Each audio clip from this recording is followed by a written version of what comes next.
C'est en voulant devenir mère que Céline apprend qu'elle est atteinte d'une polykystite rénale, une maladie qui va contraindre les médecins à lui enlever un rein. Après 3 mois de dialyse, Céline bénéficie d'une greffe d'honneur vivant.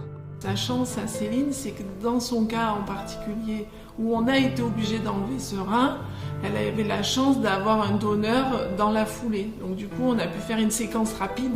Quand vous ne savez pas ce que c'est compliqué d'expliquer à un parent qui est sain en lui disant ben voilà, je vais avoir une dialyse, je dois avoir un rein. Donc il a fallu que je lui explique qu'elle pouvait m'en donner un aussi parce que c'est pas évident d'expliquer.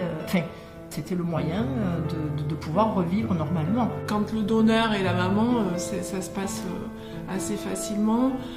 Quand c'est le conjoint, ça se passe assez facilement. Quand c'est entre frères et sœurs, ça se passe assez facilement. Finalement, celui qui est le moins naturel pour nous en tant que médecins, c'est quand ce sont les enfants qui donnent aux parents.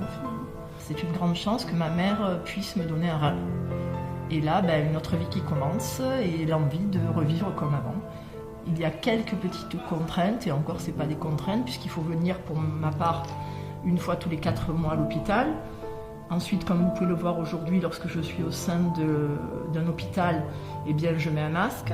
Ou sinon, je suis normo-sucré, normo-sodé, c'est-à-dire que je mange normalement, je bois normalement. J'ai jamais bu d'alcool et j'ai jamais fumé avant, donc ça n'a rien changé à ma vie. Je fais du sport, je travaille. Si on me voit tel que je suis, on ne pense pas que j'ai été greffée ou que je puisse avoir quelque chose de différent de n'importe qui. Depuis l'opération, Céline et Véronique se sont liées d'amitié. On s'est beaucoup vus pendant 6 mois du fait des interventions, des rendez-vous post-opératoires.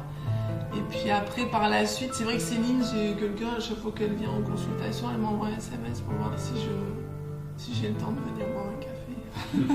Quand elle parle de consultation, c'est quand je vais en consultation néphro. Oui. Donc quand je vais en consultation néphro ou quoi, je lui envoie la SMS ou Véro, t'es dispo, on se retrouve, on boit un coup, un café. Un café.